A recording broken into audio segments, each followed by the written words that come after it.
Tez tush, bo'la qol. Xo'p.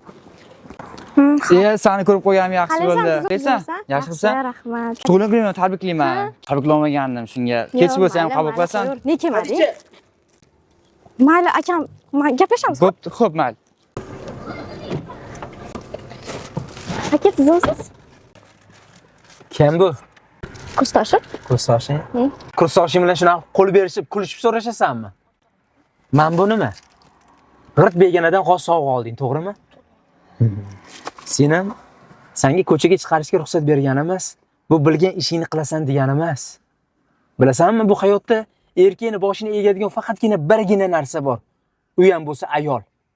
Ayol ko'chaga chiqib ketar ekan, erini, akasini, ukasini nomusini olib chiqib ketadi. Nomusini yo'qotgan erkak u erkak hisoblanmaydi. To'g'ri, ko'pchilik uchun begona erkak bilan qo'l berishish oddiy holatdir, lekin men uchun emas. Meni tushundingmi? Aka, meni kechiring. Bosh qaytarilmaydi. Bu narsani senga chiroyli muomala qilib ham tushuntirishim mumkin edi. Lekin bu chiroyli tushuntiradigan narsa emas. Qaytib ko'rmay bunaqa holatda.